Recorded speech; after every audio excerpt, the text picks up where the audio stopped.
오늘은 이 수예배 가운데 진짜 성도라는 제목으로 사도행전 6장 읽었던 본문 말씀을 근거로 함께 은혜를 나누도록 하겠습니다. 세상에는 참 가짜가 많이 있습니다. 이 가짜가 있다라는 것은 진짜가 반드시 있다라는 것을 보여주고 있습니다. 명품에도 진짜가 있기 때문에 가짜가 생겨고요.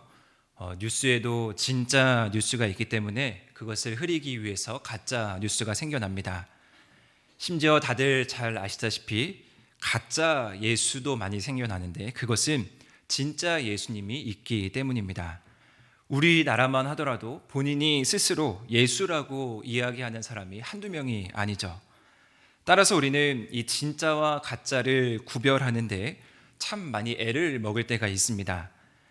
한 책에 이기주 씨가 쓴 언어의 온도라는 책을 보면요, 이런 문구가 있습니다. 진짜는 누구나 편하게 느낄 수 있는 자연스러움이 있는 것이고, 가짜는 감추기 위해 치장하는 화려함이 나타난다라고 말하고 있습니다. 즉, 진짜를 확실히 알아야만 가짜를 판단할 수 있는 눈이 길러진다고 이 책에서 기록하고 있습니다. 확실히 진짜를 알고 있는 사람만이 가짜를 구별하는 눈을 기를 수가 있는데요, 이는 우리의 이 신앙의 영역에서도 마찬가지입니다. 점점 우리가 시간이 흐를수록 가짜 크리스찬, 가짜 기독교인들이 늘어나고 있습니다. 무늬만 기독교인이지 전혀 기독교인답지 않은 행세를 하는 사람들이 너무나 많이 있다라는 것입니다.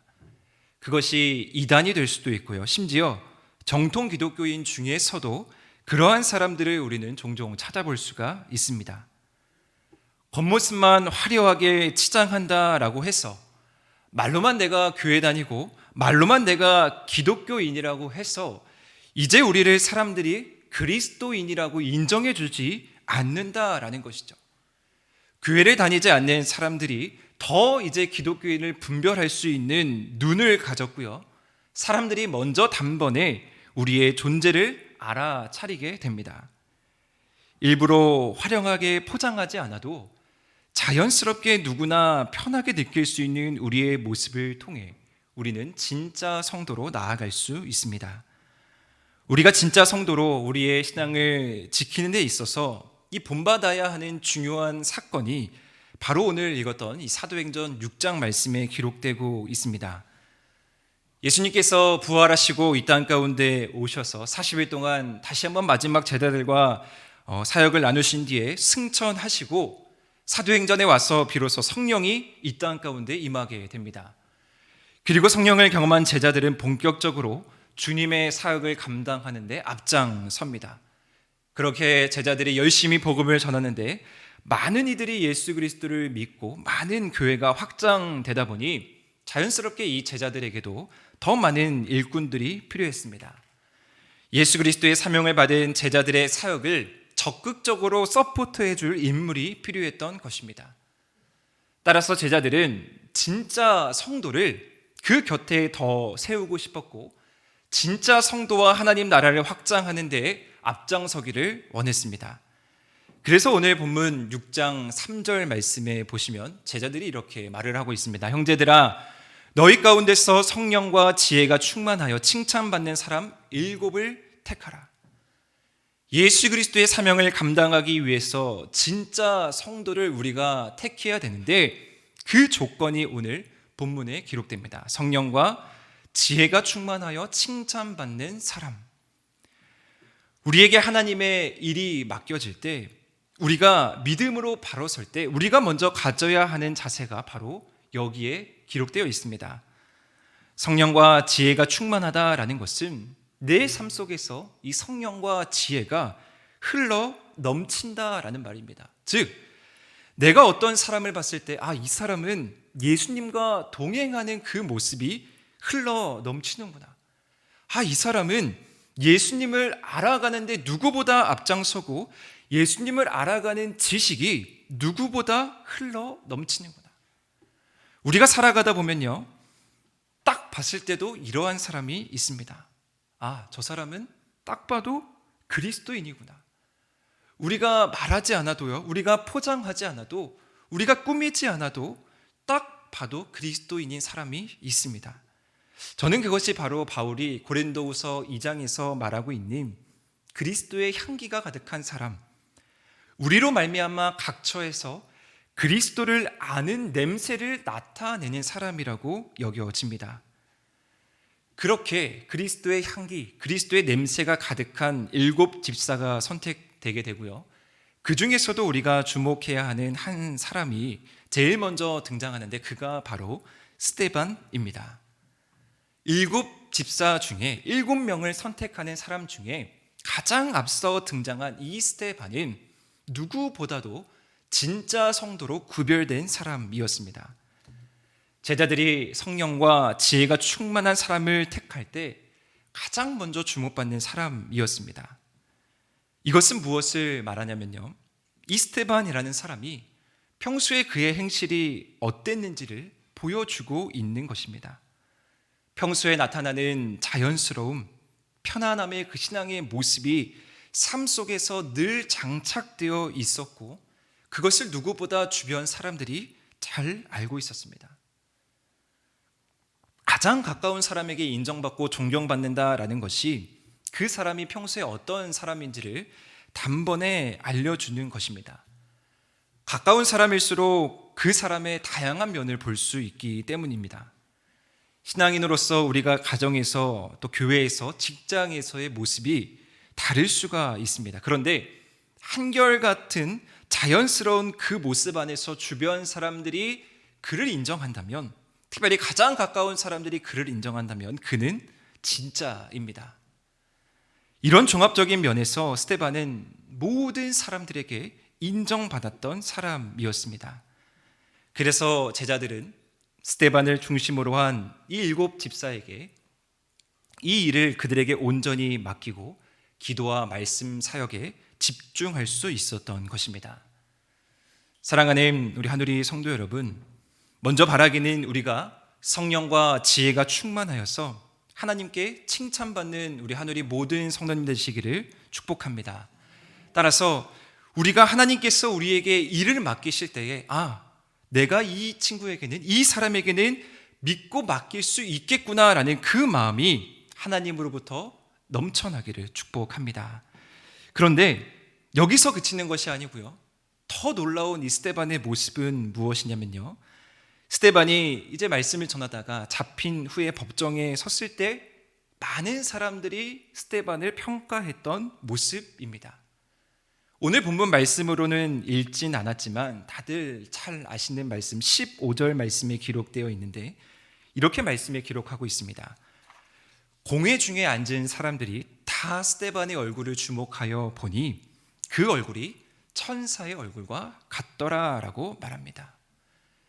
비록 이 스데반이 지금은 잡혀서 법정에 있는 현실이지만 반대로 생각해 보면 그리스도인의 입장에서 이 말은 그 어떤 말과도 비교할 수 없는 최고의 칭찬입니다. 천사와 같다라는 것은 그냥 단순히 얼굴이 천사와 같이 예쁘다라는 평가가 아닙니다. 천사와 같다라는 것은 그를 보니 하나님의 얼굴을 대신 보는 것 같고 하나님이 주시는 평안함을 느끼고 있다라는 것을 드러냅니다. 누구보다 평소에 하나님과 친밀한 관계를 누리고 있었기에 하나님의 영광이 그의 얼굴을 통해서 나타난다라는 말이죠. 이렇게 스데반은 많은 사람들 앞에 천사와 같은 얼굴을 한 자로 평가받게 됩니다. 그리고 천사와 같이 얼굴을 하고 있는 이 스데반이 이제 사도행전 7장 말씀에 보시면요, 이제 설교를 이제 하게 되는데 그 설교를 듣고 많은 사람들이 어떤 반응을 나타내 보이냐면요, 마음에 찔림을 얻게 됩니다. 7장의 마지막 부분인 54절 말씀에 보면 이 설교를 마친 뒤에 사람들이 이렇게 평가를 하죠. 또 그들이 이 말을 듣고 마음에 찔려 그를 향하여 이를 갈거늘이라고 기록하고 있습니다. 스데반의 이 모습 가운데에서 진짜 성도의 특징이 한 가지 더 등장하는데요, 그것은 바로 진짜 성도는 찔림을 가져오는 사람이라는 것입니다. 자신이 가짜이면요, 숨기고 싶고 피하고 싶습니다. 왜냐하면 내가 가짜인 것이 언제 들통날지 모르기 때문이죠. 그래서 늘 피하고 싶고 숨고 싶고 그 안에는 늘 찔림이 있습니다. 그런데 진짜 성도는 어떻습니까? 천사와 같이 얼굴을 한 이 스데반과 같은 진짜 성도는 많은 사람들로 하여금 찔림을 주게 됩니다. 우리도 교회 안에서 신앙의 모범이 되는 권사님과 장로님들의 모습을 보면 많은 사람들이 그 모습을 보고 다시 한번 하나님에 대한 믿음을 점검하고 다시 한번 하나님께 나아갑니다. 천사와 같은 그 모습은 이 세상 가운데에서 예수님께서 명하셨던 빛과 소금의 역할을 감당하는 사람이고요, 세상을 밝히 비추는 등불의 역할을 하는 사람입니다. 사랑하는 성도 여러분, 우리는 찔림을 받는 사람이십니까? 아니면 찔림을 주는 사람이십니까? 우리의 모습을 통해 누군가 나의 신앙을 되돌아보게 되고, 우리의 모습을 통해, 나의 모습을 통해 누군가가 신앙을 점검하게 된다면 그 또한 우리는 진짜의 자연스러운 그 편안한 모습을 잘 수행하고 있는 것입니다. 그렇게 진짜 성도였던 이 스데반은 결국 시기와 질투로 비참한 죽음을 맞게 됩니다. 돌에 맞아서 죽게 되죠. 말 그대로 성경 안에서 위대한 순교자로 기록됩니다. 그렇게 스데반은 역사 속에서 사라지게 되죠. 이 말씀을 묵상하면서 사도행전 1장부터 차근히 말씀을 읽으면서 묵상하면서 제 안에 이런 질문이 생겼습니다. 바람처럼 찾아와서 바람처럼 사라져버리는 이 스데반이라는 사람이 왜 오늘 사도행전 6장, 7장 말씀에 자리하게 되었을까? 구약성경과 신약성경 전체를 읽어봐도 이 스데반이 등장하는 곳은 이 사도행전 6장, 7장밖에 없습니다. 아무리 눈 씻고 찾아봐도 다른 성경 어디에도 스데반을 찾아볼 수가 없습니다. 성경을 읽다 보면 이런 인물들이 종종 나타나게 되는데요, 그것은 하나님께서 주시는 메시지가 분명히 그 안에 있습니다. 짧은 이 순간 가운데 하나님께서 말씀하시고자 하는 의도가 있다라는 것인데, 이 스데반을 통해서 하나님의 놀라우신 그 계획에 그 발판을 마련하고자 하셨던 것입니다. 즉, 이 스데반의 등장은 그냥 나타난 것이 아니고요, 스데반이라는 이 사람을 통해서 하나님이 하시고자 하는 그 놀라운 일을 완전하게 이루시려고 하는 그 도구로 이 스데반을 하나님께서 사용하신 것입니다. 다시 말하면요, 이 스데반을 준비하신 이도 하나님이시고요, 또 스데반의 마지막 그 모습, 순교하는 그 모습 역시 하나님의 큰 계획, 큰 그림 속에 있었던 것입니다. 사도행전 1장 8절 말씀에 보시면 예수님께서 승천하시기 전에 많은 제자들을 모아놓고 이렇게 말씀하시죠. 오직 성령이 너희에게 임하시면 너희가 권능을 받고 예루살렘과 온 유대와 사마리아와 땅끝까지 이르러 내 증인이 되리라 하시니라. 이 말씀을 이루시는데, 이 약속을 실현하시는데 시발점이 되는 그 통로의 역할을 누가 감당했냐면요, 바로 오늘 본문의 사도행전 6장 7장에 등장하는 이 스데반 집사가 감당했던 것입니다. 예루살렘과 온 유대까지 복음이 전파되었던 그 시점에 이제 필요한 부분은 뭐였냐면요, 사마리아와 땅끝까지 복음을 전해야 하는 임무가 제자들에게 있었던 것입니다. 그런데 스데반이 죽고 난 뒤에 바로 그 뒤에 8장 말씀을 보시면 어떤 말씀이 기록되어 있냐면요, 함께 스데반 집사와 사역하던 빌립 집사가 사마리아에 가서 복음을 전합니다. 그것이 8장의 내용이고요, 또한 8장 후반부에는 에티오피아 사람의 회심 이야기도 다루고 있습니다. 그렇게 스데반이 떠나간 자리에 빌립이 중심이 되어서 사마리아와 이방인들에게 본격적으로 복음을 전하게 되고요, 그리고 9장 말씀에 무엇이 기록되어 있냐면요, 그 유명한 사울의 회개의 사건이 기록되어 있습니다. 사울이 회개하여서 이제 놀라운 그 복음 전파가 세계 만방으로 펼쳐지는, 즉 사도행전 1장 8절의 예수님의 유언과 같은 이 말씀이 실현되고 있는 것입니다. 줄줄이 일어나는 복음의 전파와 회개, 그 시작, 그 중심에 누가 있었냐면요, 바로 스데반 집사가 있었다라는 것입니다. 그렇게 진짜 성도였던 스데반 집사님은 결국 훗날 모든 사람들이 그 진가를 알게 되고 다시 그를 재평가하게 되는 것이죠. 왜 스데반 집사가 그곳에 있었고 왜 스데반 집사가 돌로 맞아 죽을 수밖에 없었는지 시간이 지난 뒤 많은 이들이 그 사실을 알고 깨닫게 되었을 것입니다. 그런데요, 스데반 집사 개인의 입장에서 한번 생각해 보면요, 아무것도 남는 게 없죠. 명예도 남지 않고 지위도 남지 않고 돈도 남지 않습니다. 그냥 그런 것들을 누릴 새도 없이 복음을 전하다가 자신에게 맡겨진 사명을 잘 감당하다가 호련히 이 세상을 떠나게 되었습니다. 아마 그때 죽지 않았더라면 천사와 같은 얼굴을 한 사람이라고 많은 사람들이 평가했기에 그를 많이 인정하고 많은 무리가 그를 따랐을 수도 있습니다. 그런데 꼭 이 세상에서 그렇게 누리지 못하더라도 스데반은 최초의 순교 집사라는 이름을 남기게 되고 성경 안에 기록되게 되었습니다. 무엇보다 가장 중요한 것은요, 하나님께서 그를 귀하게 사용해 주셨고 인정해 주셨고 칭찬해 주셨다라는 사실입니다. 그것이 바로 스데반에게 주어진 하나님의 사명이었고요, 그것이 바로 스데반을 통한 하나님의 계획이었습니다. 시간이 흐르면서 자연스럽게 우리 하누리교회 안에서도 믿음의 귀한 선배님들께서 하나님의 부르심을 받는 일들이 일어나고 있습니다. 우리가 하나님의 부르심을 받는 그 순간에 우리에게 남겨지는 것은 무엇일까요? 하나님께서 우리를 부르시는 그 순간 앞에 과연 우리는 거룩한 성도로서 어떠한 모습으로 하나님 앞에 서야 하겠습니까?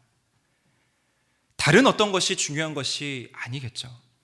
그저 하나님이 부르신다면 하나님의 부르심 앞에서 하나님께 맡겨주신 나의 사명을 되돌아보시면서 누구야 이 땅에서 나의 사명을 감당하느라 수고하였다라고 말씀해 주신다면 그것이 바로 하나님의 최고의 칭찬이고 하나님의 최고의 인정이 아니겠습니까? 그것이 바로 오늘 성경의 역사를 펼쳐나가는 스데반 집사와 같은 모습을 오늘 우리가 2022년 이 하누리교회에서 감당하고 있는 것입니다. 저는 오늘 이 수요예배 자리를 지키고 계시는 우리 권사님들과 장로님들은 그러한 신앙인으로서 이 자리에 서 있다고 생각합니다. 어떠한 이익과 어떠한 개인적인 명예와 어떠한 자랑을 위해서 우리가 이 자리를 지키는 것이 아니고요, 우리는 하나님의 나라와 하나님께서 우리에게 허락하신 이 교회를 위해서 이 자리에 있습니다. 우리의 기도, 우리가 믿음으로 자리를 지키는 것이 우리 하누리교회를 이끌어 나가는 힘이고요, 우리 교회를 하나님께서 기뻐하시는 아름다운 성전이 되게 하는 원동력이 되는 것입니다. 그것은 나의 자랑도 아니고요, 나의 이익도 아니고 오직 하나님의 영광을 위해서입니다. 특별히 그것은 우리의 가정 안에서도 마찬가지로 일어납니다.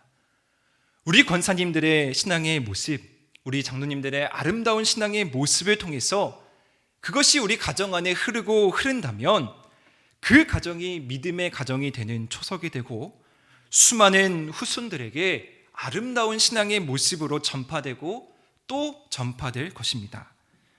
혹여나 이 땅 가운데서 내가 아무것도 하지 못하고 이 세상을 떠났다고 후회할지라도 그것은 인간적인 후회일 뿐이지 하나님의 사명을 우리는 다 감당하고 훗날 우리의 사역을 우리의 자손들 많은 사람들이 아는 그 날이 분명히 올 것입니다. 바라기는 우리가 얼마나 가치 있는 자리에 있는 것인지, 우리가 얼마나 소중한 이 믿음을 지키는 것인지를 우리가 말씀을 통해서 다시 한번 깨닫기를 소망합니다. 그래서 사랑하는 우리 성도님들께서 흔들리지 않고 굳건한 믿음을 가지고 끝까지 이 믿음의 길을 가시기를 주님의 이름으로 축원합니다. 스데반 집사님과 같이 충분히 성령 충만으로 지혜 있는 사람으로 준비되어서 우리가 해야 하는 것은 무엇이냐면요, 그저 하나님의 계획 안에, 하나님의 역사 안에, 우리는 알 수 없는 그 계획 안에 우리가 귀하게 쓰임받고 있음을 인정하면 됩니다. 사도행전의 이 스데반의 소개는 성경에 등장하는 어느 인물보다도 하나님께 인정받는 자로 소개되고 있습니다. 성경의 수많은 인물을 하나님께서 소개하는데요, 오늘 이 스데반 집사의 소개가 참 특별하고 참 매력 있는 소개들이 많이 있습니다.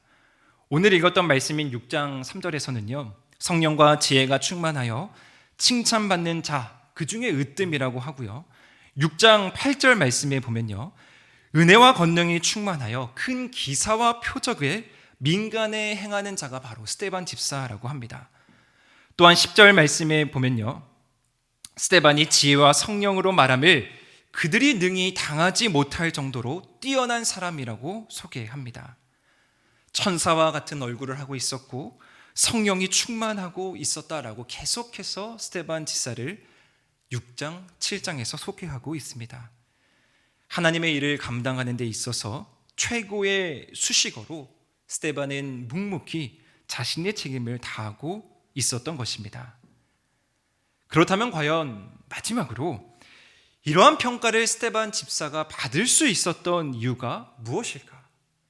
우리가 성령이 충만하고 지혜가 충만하고 칭찬받는 사람 중에 으뜸이 되어야 하는데, 우리가 스데반 집사와 같이 자연스럽고 편안한 진짜 성도가 되어야 하는데 그 비결이 과연 무엇일까? 저는 말씀 안에서 그 답을 좀 찾아보게 되었는데요, 스데반 집사는 누구보다 말씀에 능통한 사람이었음을 발견할 수 있었습니다.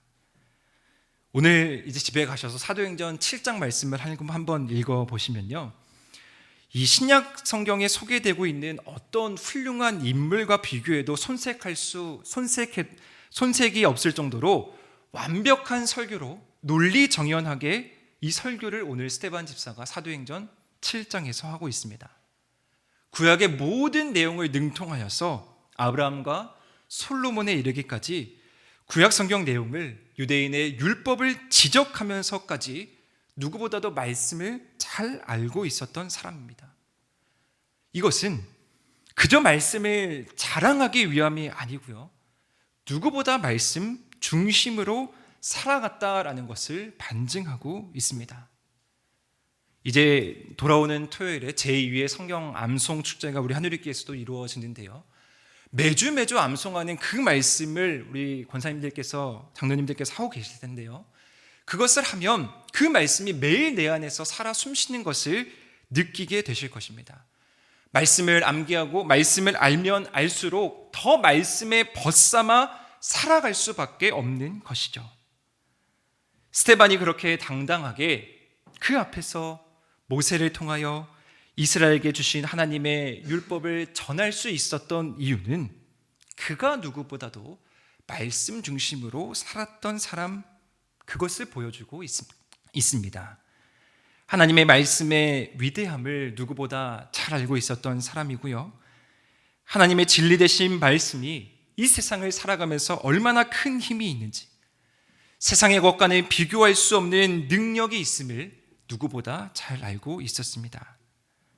수많은 스데반을 높이는 이 수식어가 보여주듯이 스데반은 순간순간 하나님을 인정하고 하나님을 우선하는 삶을 살아갔던 사람입니다. 그리고 스데반 집사님의 마지막이 그 생애의 절정의 모습을 보여주는데요, 사도행전 7장 50절 말씀에 보시면 이렇게 기록되어 있습니다. 주여, 이 죄를 그들에게 돌리지 마옵소서.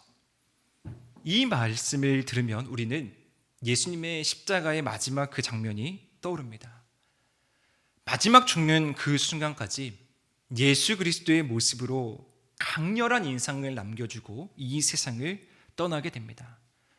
저는 그것을 이렇게 평가하고 싶습니다. 스데반은 그렇게 가장 스데반스럽게 이 세상을 떠난 것입니다.